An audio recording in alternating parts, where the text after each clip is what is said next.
My daughter used to lock the doors every time he walked past our house. She said his eyes followed her, that his smile felt wrong, that he was dangerous. I told her she was imagining things, then he died. At his funeral, a woman grabbed my arm and whispered something that made my knees buckle. You have no idea who he really was. That's when I realized my daughter hadn't been afraid for no reason. Before we continue, please subscribe to the channel and tell us in the comments where you're listening from. My name is Samuel Whitaker. I'm 68 years old, and I've lived on the same quiet street in Briarwood, Ohio for over 30 years. I believed I knew every neighbor, every routine, every harmless face. But after what I learned at that funeral, I realized some people don't hide monsters, they hide heroes. And sometimes the people we trust most are wrong about everything.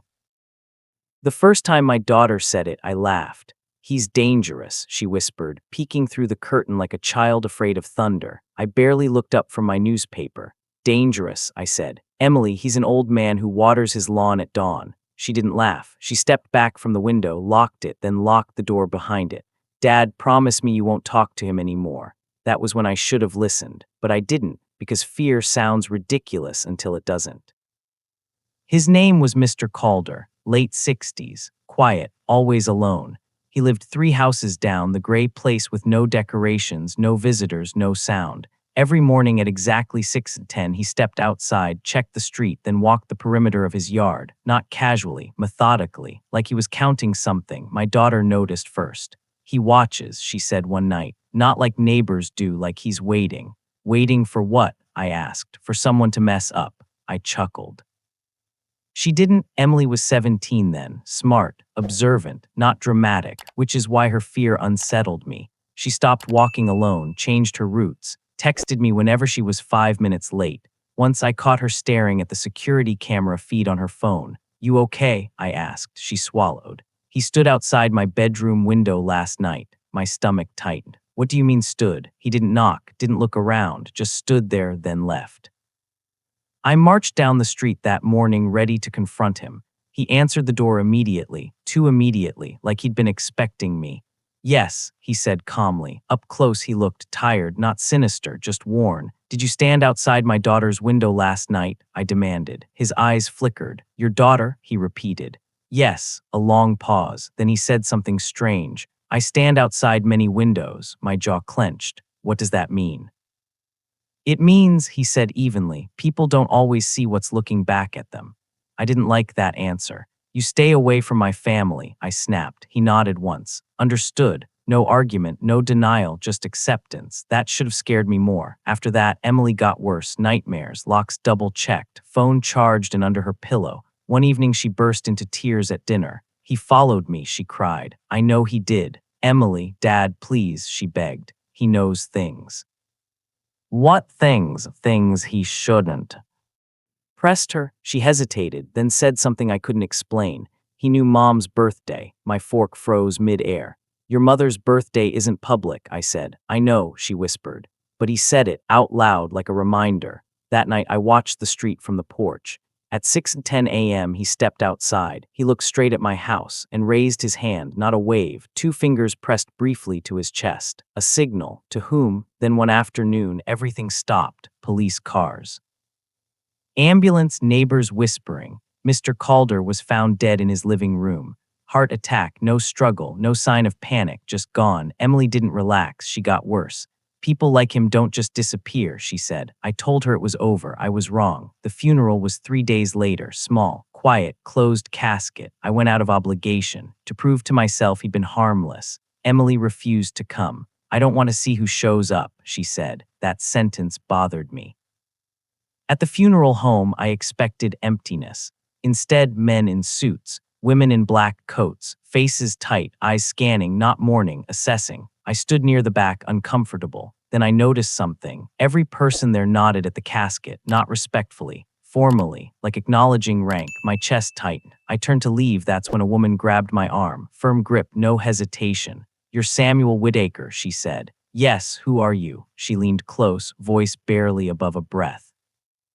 He protected your daughter. My heart slammed. Protected her from what? Her eyes locked onto mine. From the people who killed him. My knees weakened. She released my arm. Before I could ask another question, the minister began speaking, but I wasn't listening anymore, because suddenly everything my daughter had said made terrifying sense. And as I looked around the room, I realized something chilling. Mr. Calder hadn't been dangerous. He had been guarding something, and now, whatever he was holding back was gone. I didn't stay for the rest of the funeral. The woman's words followed me out the door, down the steps, and into my chest like a lodged bullet. He protected your daughter. Protected her from what? From who? Outside, the parking lot buzzed with low voices. Phones pressed to ears, eyes tracking movement. This wasn't grief, this was cleanup. I drove home with my hands locked at 10 and 2, heart pounding, checking the mirrors like someone might be following me. When I pulled into the driveway, Emily was waiting on the porch. She took one look at my face and knew. "You went," she said. "Yes." Her shoulders tightened. "And?" she asked. I hesitated. Emily, who was Mr. Calder. She didn't answer right away. She stepped inside, locked the door, then locked it again. "Dad," she said quietly, "did anyone talk to you?" My throat went dry. "Yes." She closed her eyes. Then it started. She finally told me everything that night. Not all at once. Not cleanly. Fear doesn't come out in straight lines. He wasn't watching me, she said. He was watching the street. I frowned. "For what?" "For patterns," she replied. "Cars that slowed down, people who didn't belong." She told me how he'd stopped her one afternoon right as she was about to cross the road. He'd put out a hand, firm, urgent. "Not today," he'd said. Minutes later, a black SUV crawled past our house and didn't stop. "I didn't understand then," she whispered. "But now I do." My stomach churned. "Emily, why didn't you tell me this before?" She looked at me, eyes shining. "Because he told me not to." That hit hard. "He said if I talked," she continued, "people would stop believing me, and then I'd really be in danger." I leaned back, stunned. "What people?" She swallowed. "The ones asking questions about Mom." The room went cold. "What about your mother?" I asked. Emily hesitated, then said something that rewrote my entire memory of our life. "Dad." Mom wasn't just a nurse. I stared at her. "She worked nights, long shifts. That's what she told you," Emily said. "But she also met people, men, women, always off the record." My heart pounded. "You're saying your mother helped expose things," she said. "Abuse, trafficking, people who hid behind nice houses." I shook my head slowly. "That's not possible." Emily stood up, walked to the hallway, and returned with something wrapped in cloth. She placed it on the table. Inside a badge, old, federal. My knees nearly buckled. "Where did you get this?" "Mr. Calder gave it to me," she said, "after Mom died."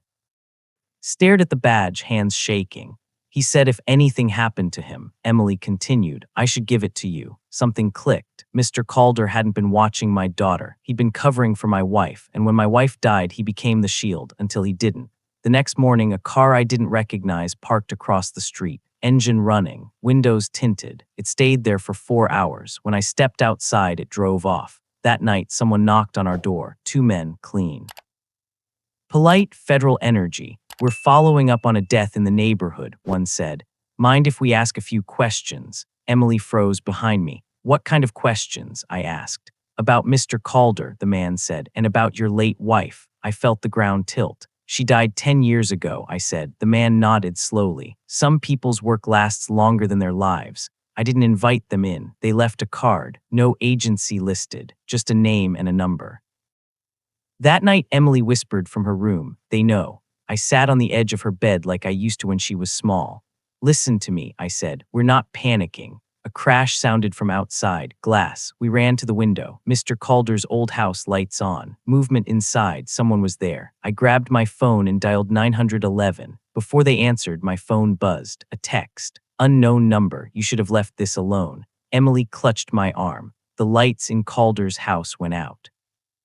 Then our power died. Darkness swallowed the street. And in that darkness, a voice called from outside, low, calm, unmistakable. "Samuel Whittaker." My blood ran cold. "They know your name," Emily whispered. The voice spoke again. "Your neighbor was very dedicated. We're hoping you're not." I stepped in front of my daughter. "You don't get to threaten my family," I said, a soft chuckle from the dark. "We're not threatening you." A pause. "We're giving you a choice." The porch light flickered back on. No one there.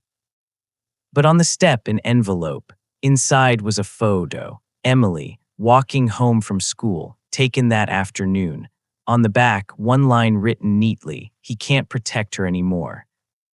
I didn't sleep that night. Every sound outside felt intentional. Every car passing felt slow enough to be watching. Emily stayed in my room, curled on the chair with her knees to her chest, phone clutched in both hands like it could protect her. The photo sat on the table between us, fresh, clear, taken without hiding. That was the point. They wanted us to know they could reach her whenever they wanted. "They're not bluffing," Emily whispered. "No," I said, "they're not." At 3:14 a.m., my phone vibrated. A call, unknown number. I answered without thinking. A man spoke calmly, like he was calling about a missed appointment. "Mr. Whitaker," he said, "I'm sorry for the theatrics. They're necessary sometimes." "What do you want?" I asked. "To close a chapter," he replied. "Your neighbor's death created loose ends." My jaw tightened. "You murdered him." A pause. "No," he said. "He died because he refused to stop." Emily's breath caught. "And you'll stop," the man continued, "because you're reasonable." By threatening my daughter, by showing you reality, my hand shook. "Mr. Calder wasn't protecting her," the man said. "He was protecting what your wife started." The words slammed into me. "What did my wife start?" I demanded. Silence. Then carefully, "She helped people disappear." My chest tightened. "Victims," he clarified. "Witnesses, children." I closed my eyes. That badge, the off-the-record meetings, the secrecy, it all made horrifying sense. "She kept records," the man said. "Names. Roots, payments, and Calder," I asked. "He was her fallback, her watcher, her cleaner." Emily whispered, "Oh my God." "When your wife died," the man continued, "Calder stayed because he believed someone might come looking." "And now you have," I said. "Yes," he replied, "and he refused to give us what we wanted." "What was that?" I asked. Another pause. "Her files." My blood ran cold. "I don't have them," I said. The man chuckled softly. "You don't, but your daughter does." Emily froze. I felt her fingers dig into my arm. "That's impossible," I said. "She doesn't know she has them," the man replied. "But your neighbor gave her something, didn't he?" Emily looked at me slowly. Her face went pale. "The music box," she whispered. My heart stopped. "The old wooden box Mr. Calder had given her after my wife's funeral. We thought it was sentimental, a keepsake." Emily ran to her room, hands shaking, and returned holding it. She opened the bottom panel. Inside, a hidden compartment and a flash drive, the man on the phone sighed. "There it is." Emily began to cry. "They're not just names," the man said. "They're proof, enough to ruin very powerful people." "And kill my neighbor," I said. "And put your daughter in danger," he replied calmly. I clenched my jaw. "What do you want?" "Bring the drive," he said. "Alone tomorrow morning." "No," Emily said sharply. "You won't touch her," I said. The man's voice hardened slightly. "That's not a condition you can enforce." I looked at my daughter, terrified, shaking, but alive. "I'll bring it," I said. "No," Emily shouted. The man smiled through his voice. "Good choice. Location will be sent." The call ended. Emily collapsed into me, sobbing. "He's going to kill you," she cried. "No," I said quietly. "He's counting on me believing that." I stood up. "Listen to me carefully," I said. "Mr. Calder didn't protect you by hiding. He protected you by preparing." I grabbed my coat. "Dad, where are you going?" "To finish what your mother and our neighbor started." The location came at dawn, an abandoned community center on the edge of town. I didn't go alone. I called the woman from the funeral, the one who grabbed my arm. She answered immediately. "I was hoping you'd call," she said. "They want the drive," I told her. "Good," she replied, "because we've been waiting for them to make that move." She wasn't alone. By the time I reached the building, unmarked cars were already positioned. People my wife once trusted, people who had gone underground. The man thought he was closing a chapter. He was walking into the last page. I stepped inside the dark building, flash drive in my pocket. A single light flicked on. The man stood there, smiling. "Just you," he said. I smiled back. "Not anymore." The doors behind him slammed shut, and the truth he'd spent decades burying finally caught up with him. The doors slammed shut behind him with a sound so final it echoed through the empty building. For the first time, the man's smile faltered, just slightly. Enough. He turned his head, slow and controlled, scanning the room like someone recalculating an equation that had suddenly lost all its numbers. "What is this?" he asked. I stood still beneath the flickering fluorescent light, the old community center smelling of dust and forgotten childhoods. "This," I said, "is the end of your leverage." He laughed once, sharp, dismissive. You think a few people hiding in the dark changes anything? The shadows moved. Men stepped forward, women too, not uniforms, not badges, but eyes that had seen too much to flinch anymore. The woman from the funeral emerged last. She looked smaller than I remembered, older, but her gaze was steel. You used to call us loose ends, she said calmly. Funny thing about loose ends, they unravel everything. The man's jaw tightened. You shouldn't be here, he said. This stopped being your fight years ago, she smiled faintly. It stopped being yours the day you killed the wrong man. Silence, heavy, absolute. He looked back at me. You brought the drive. I reached into my coat, pulled it out, held it up. This, I asked. His eyes locked onto it like a starving animal. Yes, he said softly. Hand it over. I didn't move. You killed my neighbor, I said. A man who spent his final years standing watch over my family because my wife believed in something bigger than herself. He shrugged. He made his choice. So did you, I replied. I turned and placed the drive on the table behind me but didn't let go. You want this, I continued. Then you answer something first. His eyes narrowed. Ask, why my daughter? That question finally cracked him. He exhaled slowly. Because she was clean, he said, untouched by the system, untainted. She could disappear without patterns. Rage surged through me like fire. She was a child, I said. So were many of the people your wife helped, he replied coldly. She understood sacrifices. The woman from the funeral stepped forward sharply. Don't you dare use her name. He ignored her. Your wife didn't see herself as a hero, he continued. She saw herself as a correction. My throat tightened. She believed the system could be bent before it could be broken. He smirked, and she was right. Until she died, that was the moment I understood something crucial. He wasn't proud. He was bitter, because despite everything, despite the money, the power, the silence he bought, she had beaten him. She prepared for you, I said quietly. Yes, he admitted, and Calder helped her. And you underestimated both, I replied. His eyes flicked to the people around him. You think they'll protect you, he scoffed. You think exposure saves you. I finally let go of the drive. It dropped onto the table with a soft click. No, I said, but it ends you. He stepped forward instinctively, and the woman from the funeral raised her hand. Screens flickered on around the room. Video, names, accounts, faces, dates, my wife's handwriting, Calder's notes, routes, times, drop-offs, not just proof, a map, his face drained of color. You already copied it, he whispered. 3 times, the woman replied. Sent to 3 continents. He staggered back. You think this brings her back, he snapped at me. No, I said, but it finishes her work. Sirens wailed outside, distant at first, then closer. He laughed again, this time hollow. Too late, he said. You think arrests matter. You think trials touch people like me. I leaned forward. No, I said, but fear does. The doors burst open. Federal agents, real ones, not shadows, not puppets. He didn't run. He just stared at me as they closed in. You raised her wrong, he said bitterly. I smiled. No, I replied. I raised her to survive people like you. They dragged him away. He didn't look back. Emily didn't sleep for 3 days. Neither did I, but the street grew quiet again.